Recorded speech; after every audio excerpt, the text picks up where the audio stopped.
Hiya! Welcome to Sniper's Rest. Sniper's Rest is the last best rest stop in the here and there, the place between where you're coming from and where you're going. I am Sniper Shadow and I reside here in Sniper's Rest as a guide and custodian to those who pass through here. I visit the worlds within the multiverse often, but I am always here to guide and care for travelers such as yourself that pass through the here and there. Welcome, my friend. Be right with you. Goodness, my apologies, traveler. It's been very busy here this week. Normally, this time of year, the here and there is quiet. Probably the cold, I should think. But holy moly, this week there have been folks from all over stopping by. What can I get you? Okie dokie, coming right up. And as always, please take a rest here before continuing your journey. Today we continue reading the series of short stories by H.P. Lovecraft. This one is called The Very Old Folk. This story was actually a letter written by Lovecraft in 1927 and published with his approval in the novella The Horror from the Hills. Let's begin. Thursday, November 3, 1927. Dear Melmoth, Oh, you are busy delving into the shady past of that insufferable young Asiatic Varius Avitus Bassianus. Ugh! There are few persons I loathe more than that cursed little Syrian rat. I myself have been carried back to Roman times by my recent perusal of James Rhodes' Aeneid, a translation never before read by me, and more faithful to P. Marrow than any other versified version I have ever seen, including that of my late uncle Dr. Clarke, which did not attain publication. This Virgilian diversion, together with the spectral thoughts incident to All Hallows' Eve with its witch Sabbath on the hills, produced in me last Monday night a Roman dream of such supernal clearness and vividness, and such titanic undulations of hidden horror, that I verily believe I shall some day employ it in fiction. Roman dreams were no uncommon features in my youth. I used to follow around the divine Julius all over Gallia as a tribunus militum o nights, but I had long ceased to experience them, that the present one impressed me with extraordinary force. It was a flaming sunset or late afternoon in the tiny provincial town of Pompelo, at the foot of the Pyrenees in the Hispania Citerior. The year must have been in the late Republic, for the province was still ruled by a sensational proncicule instead of a Parian legate of Augustus, and the day was the first before calends of November. The hills rose scarlet and gold to the north of the little town, and the westering sun shone ruddily and mystically on the crude, new stone and plaster buildings of the dusty Forum, and the wooden walls of the circus some distance to the east. Groups of citizens, broad-browed Roman colonists and coarse-haired Romanized natives, together with the obvious hybrids of the two strains, alike clad in cheap woolen togas and sprinkled with helmeted legionnaires and coarse-mantled, black-bearded tribesmen of the cumbiant Vasconus, all thronged the few paved streets and forum, moved by some vague and indefined uneasiness.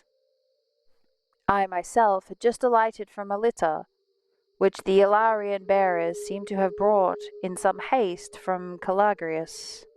Across the Iberus to the southward, it appeared that I was a provincial quaestor named L. Silius Rufus, and that I had been summoned by the provincial P. Surbonius Libo, who had come from Tarraco some days before.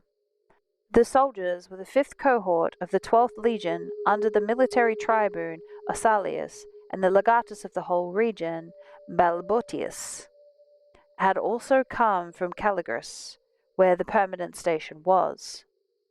The cause of the conference was a horror that brooded on the hills.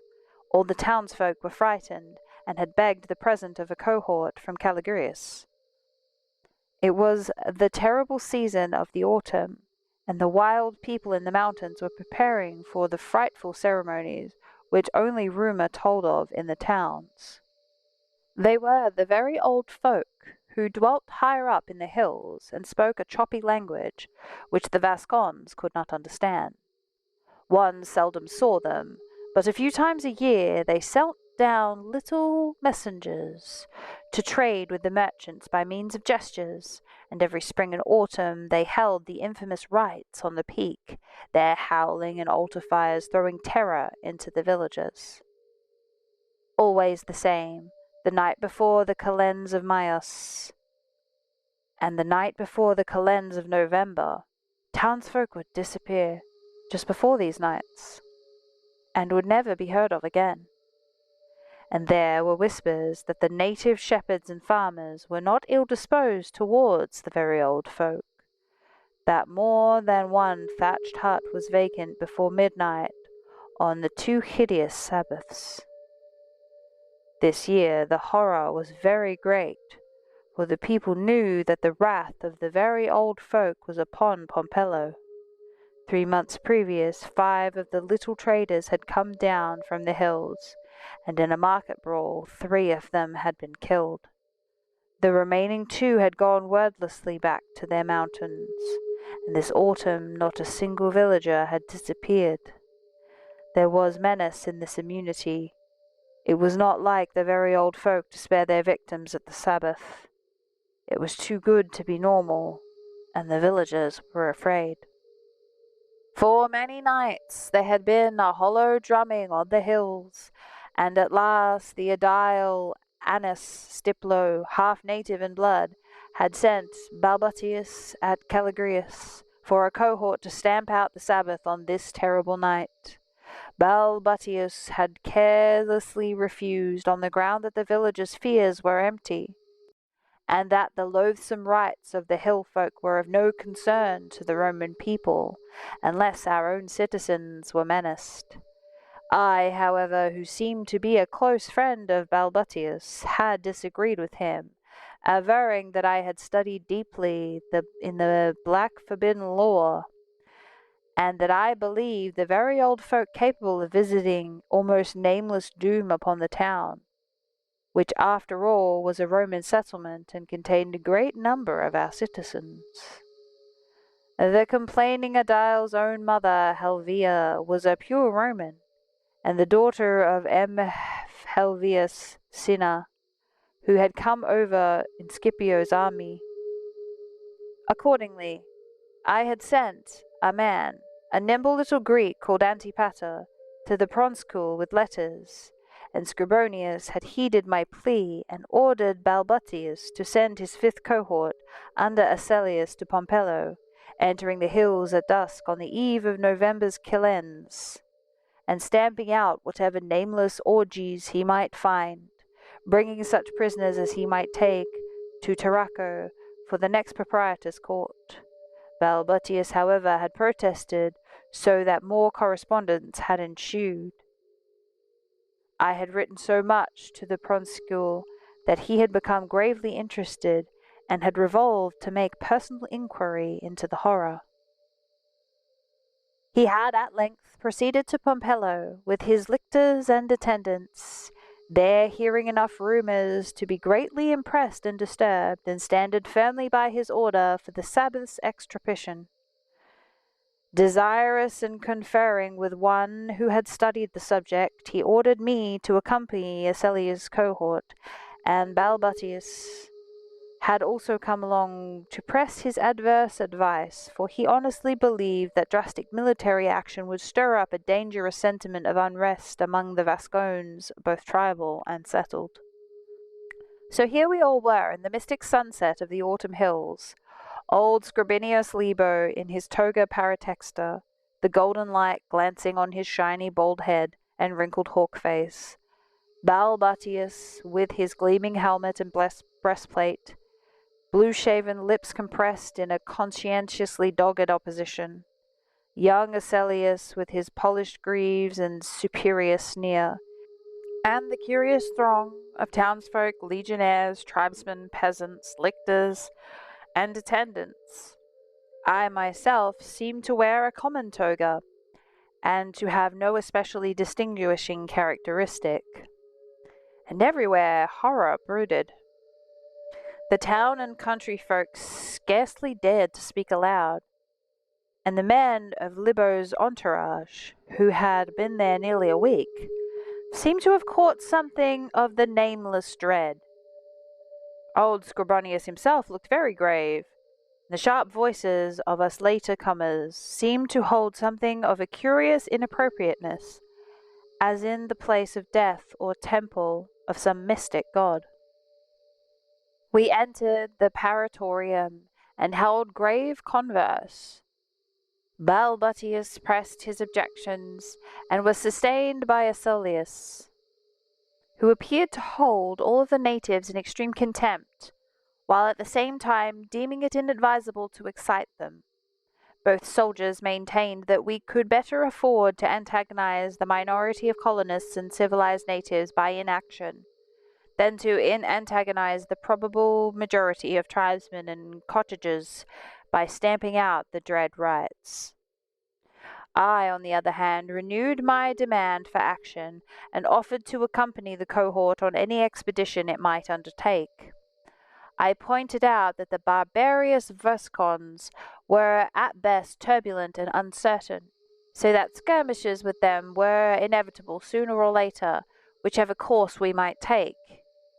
That they had not in the past proved dangerous adversaries to our legions, and that it would become ill the representatives of the Roman people to suffer barbarians to interfere with a course with the justice and prestige of the Republic demanded. That, on the other hand, the successful administration of a province depended primarily on the safety and goodwill of the civilized element in whose hand the local machinery of commerce and prosperity reposed, and in whose veins a large mixture of our own Italian blood coursed. These, though in numbers they might form a minority, were the stable element of consistency might be that relied on, and whose cooperation would most firmly bind the province to the imperium of the Senate and the Roman people. It was at once a duty and an advantage to afford them the protection due to the Roman citizens even, and here I shot a sarcastic look at Balbutius and Asellius, at the expense of a little trouble and activity, and of a slight interruption of the draught-playing and cockfighting at the camp of Cagliarius.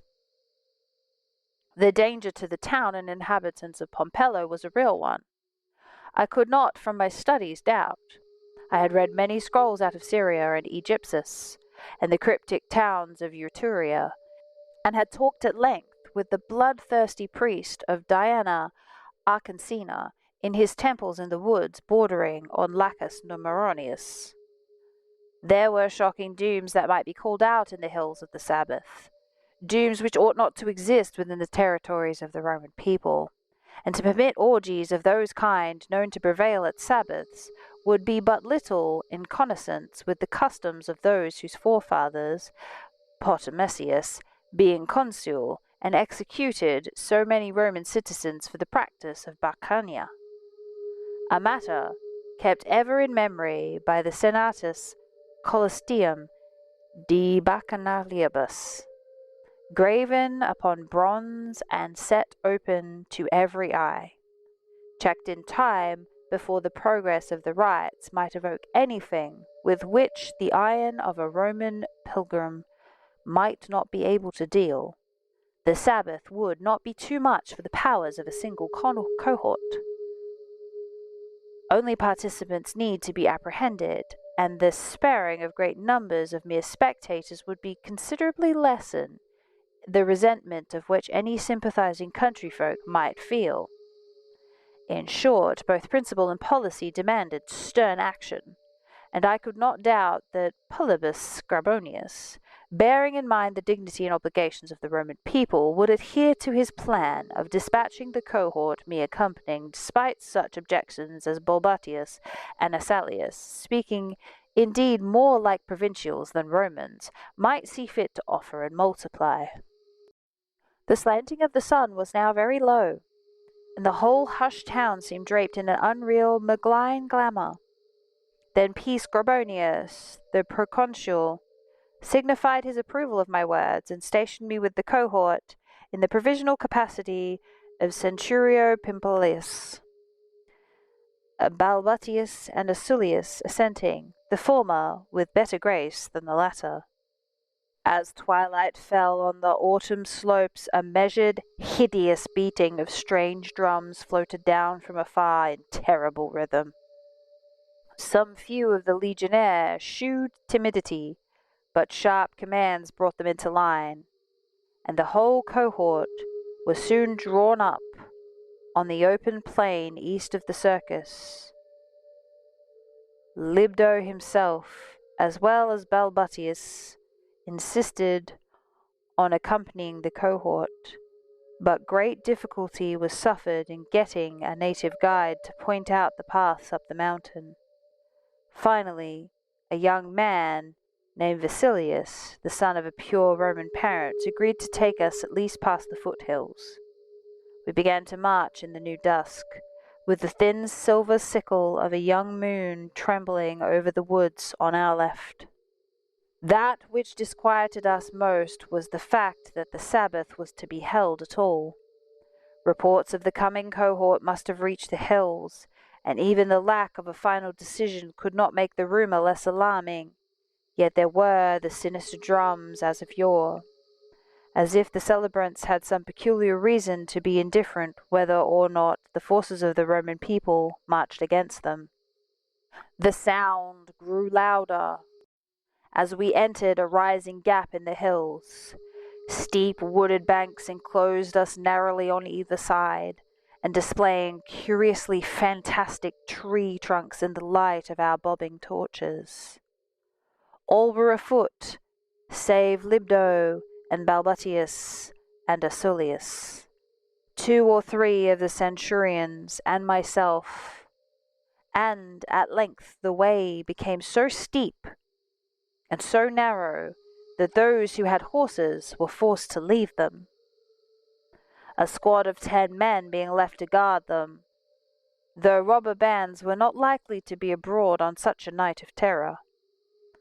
Once in a while it seemed as though we detected a skulking form in the woods nearby, and after half an hour's climb, the steepness and narrowness of the way made the advance of so great a body of men, over 300 all told, exceedingly cumbrous and difficult. Then, with utter and horrifying suddenness, we heard a frightful sound from below. It was from the tethered horses. They had screamed, not neighed, but screamed. There was no light down there, nor the sound of any human thing to shew why they had done so. At the same moment bonfires blazed out on all the peaks ahead, so that terror seemed to lurk equally well before and behind us. Looking for the youth Vasilius, our guide, we found only a crumpled heap of weltering in a pool of blood. In his hand was a short sword snatched from the belt of D. Vibilenius, a sub-centurio, and on his face was a look of such terror that even the stoutest of veterans had turned pale at the sight. He had killed himself when the horses screamed. He, who had been born and lived all his life in that region, and knew what men whispered about in the hills. All the torches now began to dim, and the cries of frightened legionaries mingled with the ceasing screams of the tethered horses. The air grew perceptibly colder, more suddenly so than is usual at November's brink, and seemed stirred by terrible undulations, which I could not help connecting with the beating of huge wings. The whole cohort now remained at a standstill as the torches faded. I watched what I thought were fantastic shadows outlined in the sky by the spectral luminosity of Viva Latia, as it flowed through Perseus, Cassiopeia, Zephyrus, and Cygnus. Then suddenly all the stars were blotted out from the sky, even bright Deneb and Vega ahead, and the lone Altair and Fomalhaut behind us. And as the torches died out altogether, there remained above the stricken and shrieking cohort only the noxious and horrible altar flames on the towering peaks, hellish and red, and now silhouetting the mad, leaping and colossal forms of such nameless beasts as had never heard for green priest or campion grandam whispered of the wildest of future of tales.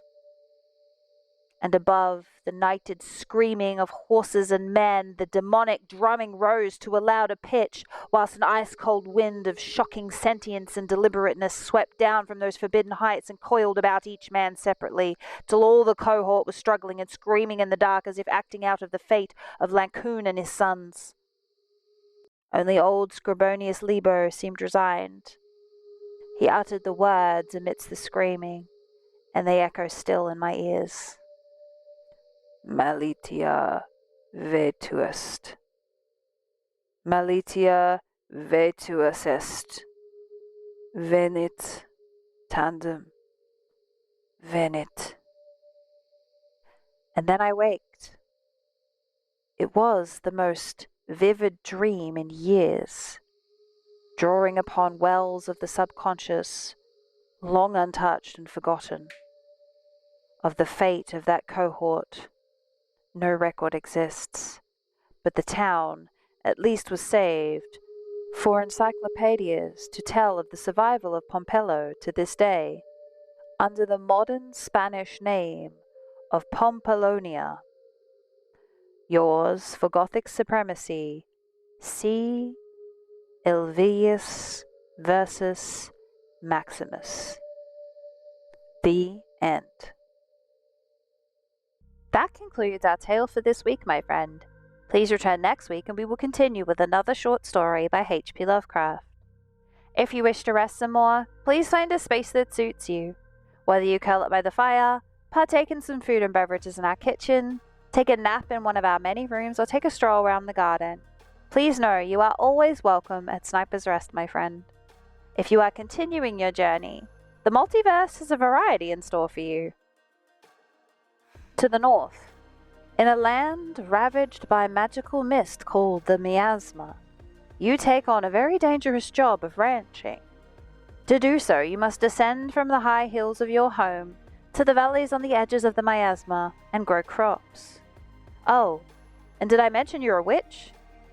Or with a cool hat? And a talking cat familiar? Enjoy the not-so-quiet life. To the west, I see you made your way through the Devil's Shroud, eh?